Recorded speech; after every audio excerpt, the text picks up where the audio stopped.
ഞാൻ ശ്രീ ഹരിദാസിലേക്ക് പോകുന്നു. ശ്രീ ഹരിദാസ്, ഇത് വളരെ പെട്ടെന്ന് വിശദീകരിക്കാവുന്നതേ ഉള്ളൂ. എത്ര രൂപ പിരിച്ചു ഇതിലെ പ്രധാനപ്പെട്ട ആരോപണം രക്തസാക്ഷി ഫണ്ട് അടിച്ചുമാറ്റി എന്നുള്ളതാണ്. ബാക്കി ഈ പറയുന്ന പാർട്ടി ഏരിയ കമ്മിറ്റി ഓഫീസ് നിർമ്മാണം, നിയമസഭാ തെരഞ്ഞെടുപ്പ് ഫണ്ട്, എനിക്ക് തോന്നുന്നു പാർട്ടിക്കാർക്ക് അതിലൊക്കെ ഒരു സമാധാനം ഉണ്ടാവും. രക്തസാക്ഷി ഫണ്ട് എന്ന് പറയുന്നത് പാർട്ടിക്കാർക്ക് കുറച്ചുകൂടി പവിത്രമായി അവർ കാണുന്ന ഒരു ഫണ്ടാണല്ലോ. അതിലെങ്കിലും ഇത്ര രൂപ വന്നു, ഇത്ര രൂപ ഇന്ന ആവശ്യങ്ങൾ കൊടുത്തു, ബാക്കി ഇത്ര രൂപയാണ് എന്ന് വളരെ ലഘുവായി ഒരു വിശദീകരിക്കാൻ കഴിയുന്ന ഒരു പ്രശ്നം എന്തുകൊണ്ടാണ് CPM അത്രമേൽ സങ്കീർണമാക്കുന്നത് ശ്രീ ഹരിദാസ്?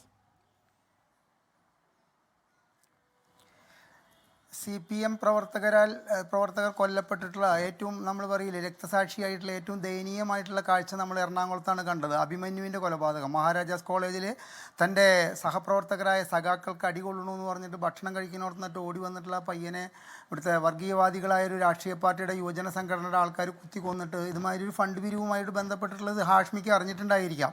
കാരണം അതിൻ്റെ ഈ പറഞ്ഞമാതിരി തന്നെ ആ കുടുംബത്തിന് ലഭിച്ചതെന്ത്, ആ കുട്ടിയുടെ പേരിൽ പിരിച്ചതെന്ത്, ഇതൊക്കെ നമുക്ക് മനസ്സിലായിട്ടും പാർട്ടിക്കത് അതൊന്നും ഏശിയിട്ടില്ല എന്നുള്ളൊരു കാര്യം നിലനിൽക്കെ കുഞ്ഞികൃഷ്ണനോട് പാർട്ടി പറഞ്ഞിരിക്കുന്നത് എന്താ, നിങ്ങളൊരു ഉത്തമ കമ്മ്യൂണിസ്റ്റ് അല്ല.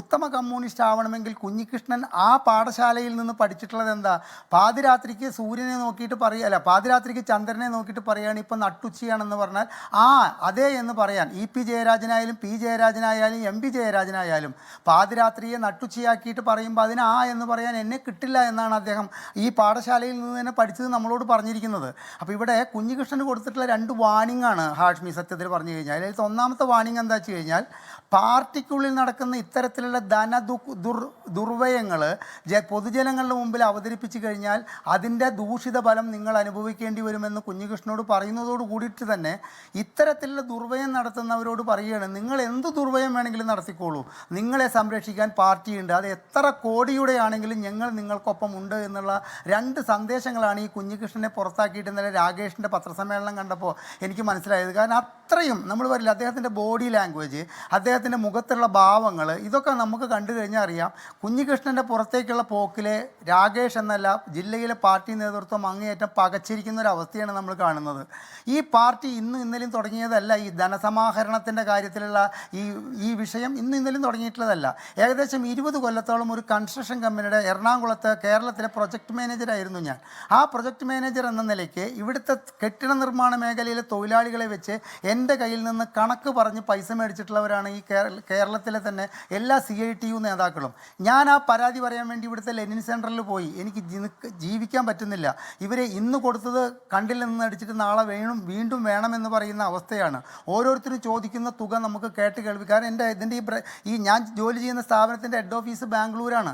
അവർ ബാംഗ്ലൂരോ തമിഴ്നാട്ടിലോ ഇല്ലാത്തൊരു സംഗതിയാണ് എന്ത്, ഈ കെട്ടിട നിർമ്മാണ മേഖലയിൽ നമുക്ക് ആവശ്യമുള്ള പരിചയസമ്പന്നരായ തൊഴിലാളികളെ ഇവർ ഇറക്കിത്തരുമെന്ന് പറഞ്ഞിട്ട് ഇറക്കിത്തരാതെ നമ്മൾ ഇറക്കുമ്പോൾ അതിന് നോക്കുകൂലി വാങ്ങുന്നൊരു സമ്പ്രദായം നിലനിന്നിരുന്ന സ്ഥലമാണ് ഈ എറണാകുളം. ഞാൻ ആ ജോലി വിടാനുള്ള കാരണം, എൻ്റെ ശമ്പളം കേട്ട് കഴിഞ്ഞാൽ ഹാഷ്മി ഞെട്ടും. എനിക്ക് ആ ജോലി മുൻപോട്ട് കൊണ്ടുപോകാൻ അങ്ങേയറ്റം ബുദ്ധിമുട്ടായത് ഈ നേതാക്കളുടെ ഈ പണം വാങ്ങലാണ്.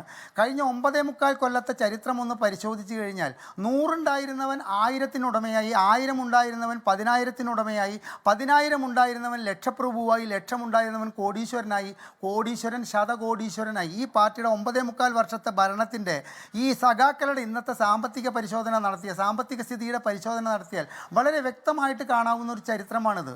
അതായത് ഒരു സൈക്കിൾ ഉണ്ടായിരുന്ന വ്യക്തിക്ക് 2 വീലറായി ഈ 9.25 കൊല്ലം കൊണ്ട്. 2 വീലർ ഉള്ളവൻ 4 ചക്ര വാഹനമായി, 4 ചക്ര വാഹനത്തിൽ തന്നെ കാറ്റഗറിക്ക് അനുസരിച്ചിട്ട് അവരുടെ വാഹനങ്ങളുടെ എന്താ പറയുക മോഡൽ മാറിക്കൊണ്ടിരിക്കുന്ന അവസ്ഥ വരെ എത്തി.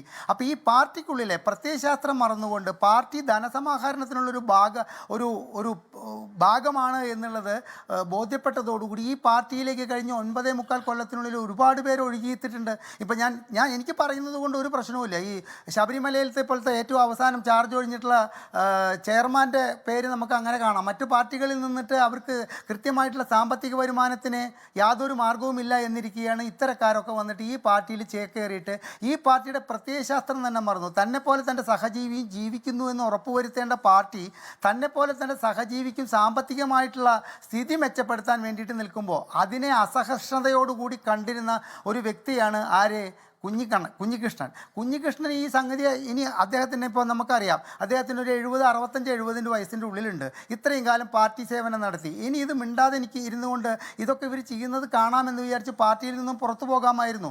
അതല്ല അദ്ദേഹം ചെയ്തത്. ആഷ്മി ചോദിച്ച ചോദ്യം 3 ചോദ്യങ്ങൾക്ക് ഉത്തരം കിട്ടണം.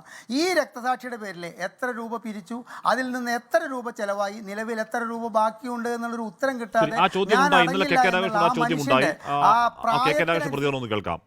ലോകത്തെവിടെയായാലും ഏത് സമയത്തും 24 വാർത്തകളും ഓഗ്മെന്റഡ് റിയാലിറ്റി പാക്കേജുകളും എക്സ്പ്ലെയിനറുകളും വിശദമായി കാണാൻ ഞങ്ങളുടെ യൂട്യൂബ് ചാനൽ നിങ്ങൾക്ക് സബ്സ്ക്രൈബ് ചെയ്യാം.